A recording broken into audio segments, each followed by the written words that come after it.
Aloha, welcome to TMDR, the Maui Daily Report for Monday, February 24th, 2025. I'm Chivo Cheng Johnson. These are some of the stories that may interest you today. Today at 2 p.m., state leaders announced the launch of a pilot program to digitize the Plants and Animals Declaration form, streamlining the process for travelers arriving in Hawaii. The goal of this program is to improve form completion rates and strengthen the state's ability to prevent invasive species from entering Hawaii. Hawaii's congressional delegation introduced a resolution celebrating Mahina Olelo Hawaii, Hawaiian Language Month, this February.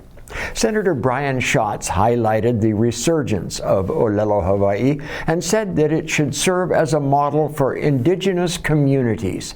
Senator Mazie Hirono emphasized its near extinction due to past policies in Hawaii and the ongoing need for protection.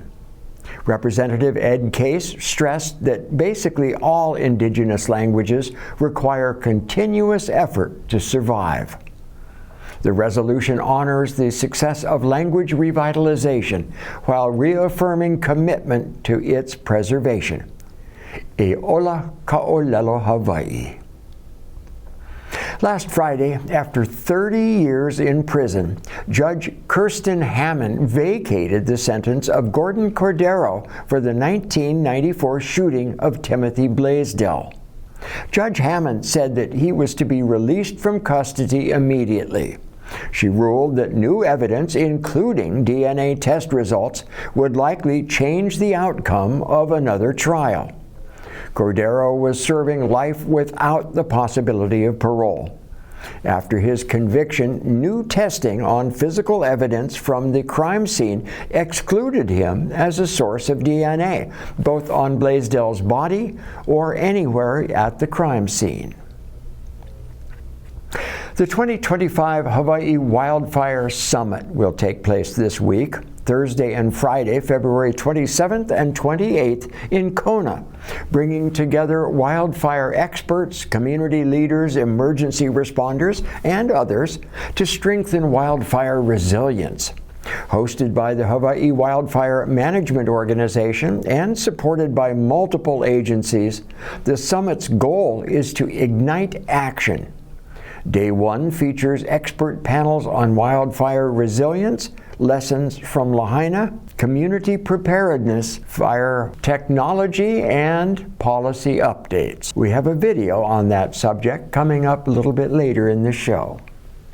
A fire in a second-floor Wailea condominium last Friday, February 21st, displaced one person and caused an estimated $210,000 in damages. Reported at 8:16 p.m., firefighters brought the blaze under control within about 15 minutes by 8:31 p.m. The fire was fully extinguished by 11:17. The condominium below had an unestimated amount of smoke and water damage. Officials believe the fire was accidental, but the cause is still under investigation.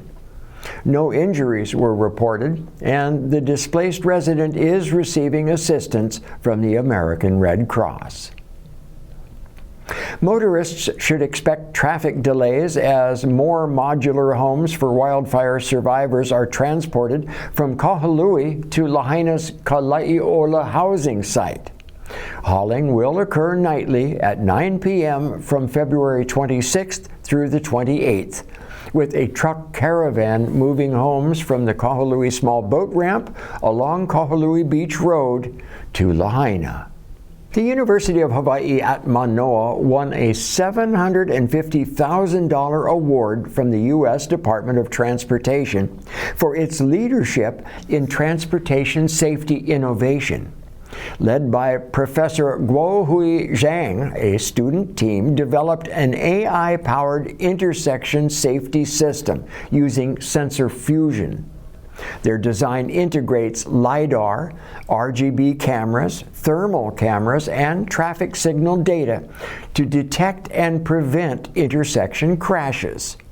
The team was one of 4 winners in the Intersection Safety Challenge, earning the maximum prize for their cost-efficient, scalable technology. There are many things in life that take a lot of dedication. Running a marathon is one of them. This spring, the 55th annual Maui Marathon is set to make an anticipated return to West Maui.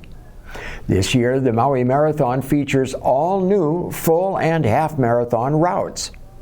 The event is scheduled for Sunday, April 27th, and this year's race will be a Boston Marathon qualifier. The full marathon kicks off at 5 a.m. at the Outrigger Ka'anapali Beach Resort, serving as both the start and finish line. The out and back 26.2-mile course will take runners along Honoapi'ilani's scenic coastline with the turnaround point near Papala'ua Wayside State Park. For additional details, go to mauimarathon.com. Let's take a quick look at the last Maui Marathon back in 2023. Let's roll it. There was a lot going on this weekend, one of them being the 53rd annual Maui Marathon and Half Marathon. But something was special this year. The Maui Marathon went environmentally friendly by eliminating paper or wax cups holding water or Gatorade for runners this year. Instead of using about 20,000 paper cups, the approximately 1,700 runners received HydroPack Speed Cups, which are collapsible and reusable. The runners carried the cups or their own water bottles, which were filled by volunteers pouring from pitchers at the aid stations. On Kuihelani Highway at Waiko Road, let's check out the aid station, staffed by volunteers from the Office of the Mayor. Good morning, my name is Zeke Kalua, Executive Assistant, Office of the Mayor, and I'm here today with our team at our aid station at the 53rd annual Maui Marathon. Mayor Richard Bisson joined volunteers at the aid station after shooting the starter pistol at 5 a.m. on Sunday. The 26.2-mile marathon started at the Old Sugar Mill in Pu'unene and ended in Ka'anapali. Other runners participated in half marathon, 10K, and 5K races that started at staggered times in Ka'anapali. Nice to have it back again. The County of Maui Office on Aging is accepting nominations for the 56th Annual Outstanding Older American Male and Female of Maui County. The awards honor residents 65 years and older for their contributions to society as part of Older Americans Month in May. Any individual, club, or organization may submit nominations, but past winners are ineligible. Forms are available at the Maui County Office on Aging and must be submitted by 4:30 p.m. on March 31st. The awards will be presented at a luncheon Friday, May 9th from 11 a.m. till 1 p.m. A young Maui company is opening their first store in Hilo soon. As teenagers, 2 young ladies approached their mother with an idea to start making and selling slime products. Now, Maui Slime Company will be opening its first storefront for Ohanas to come together at the Manono Street Marketplace in Hilo. They say that kids and families will be able to choose the colors, the scent, texture, and accessories of their own slime. Then they'll teach them how to make slime and give them tips on how to make slime last longer. What a deal. The final Environmental Impact Statement, or EIS, for Ledcor Maui's South Maui properties has been released. Maui now reports that the EIS covers 8 vacant parcels in Wailea and Kihei. The project proposes 925 to 975 residential units, significantly less than the permitted approximately 2,100 units. Plans include workforce housing, park dedication, infrastructure improvements, and contributions to Pi'ilani Highway upgrades. The 6,000-page EIS incorporates public input to address environmental, cultural, and socioeconomic impacts. Earlier, we were talking about the Wildfire Summit in Kona coming up this week. And you can never be too prepared for emergencies like wildfires. Next, we have a video produced by the Department of Hawaiian Homelands on wildfire mitigation. Check this out. FireWise program is one of our flagship programs that is very much community-based and community-informed. FireWise is a framework. It's a national framework that provides guidance to neighborhoods that want to come together, start thinking about their fire risks, start to find direction, and even take action to reduce those risks. The success of the FireWise program lies in its ability to empower our communities. It gives our homesteads and its leaders the tools, strategies, and support they need to mitigate wildfire risks in their own backyard. Know your neighbors, your environment. Having this awareness is key. The more you know, the better you can assess the risks of your neighborhoods and create defensible spaces around your homes. We focus a lot on community readiness, community preparedness for wildfire. As you probably know, wildfires are becoming a new reality for us.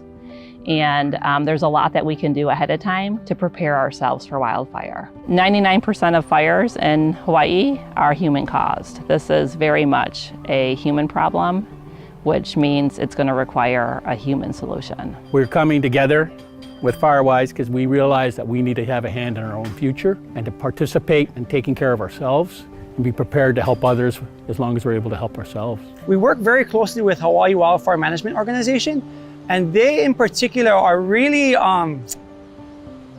good with communities. They have a special place in their heart for the Hawaiian Homes beneficiaries, and they're really just awesome to work with. They have been extremely outreaching to us, supportive.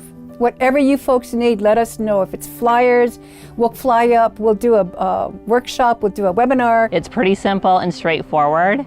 It begins by neighbors coming together and forming a FireWise team. We then come out to do a community-wide hazard assessment so that we can get to know the neighbors, we can start to see and identify the hazards and think through what projects may reduce their risks. And then they start planning and take action. They reached out to us. They knew we were an isolated rural area and with a low population. They said, let us help you educate who's living there 24/7. And let's get some kind of camaraderie, some kind of a program where we can come out, we can look at the terrain, we can make recommendations. There were certain criteria that we had to do as a community, as a handful of people. That's all it took. And we fulfilled their, how much brush did you clear, log it, paper, okay. And we got money for some of that too, stipends.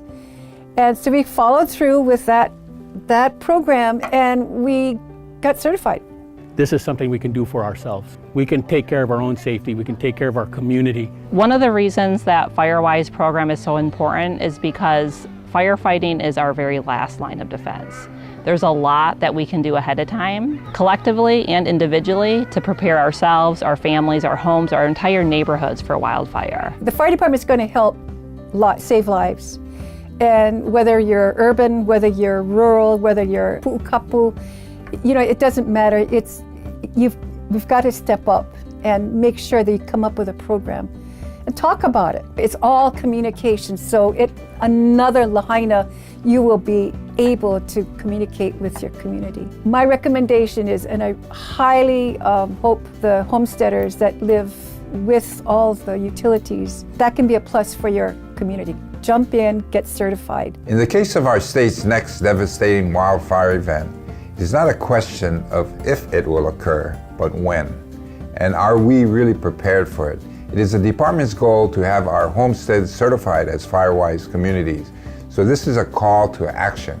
Connect your homestead leaders, contact your associations, form a hui. The department and HWMO are here to back this initiative. Our commitment to wildfire preparedness is part of our efforts to safeguard our Hawaiian homelands for future generations.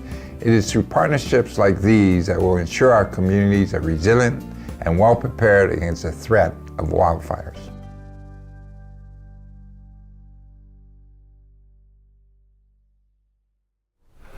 Now that's it for today's Maui Daily Report. Mahalo for joining us, and please keep watching Akaku channels 53, 54, and 55. You can watch Akaku also at akaku.org or on your phone 24/7 with our free app Maui Stream. This is how we stay connected. I'm Chivo Ching Johnson. Have a restful Monday night. Be well, stay healthy, and of course, keep smiling. Aloha.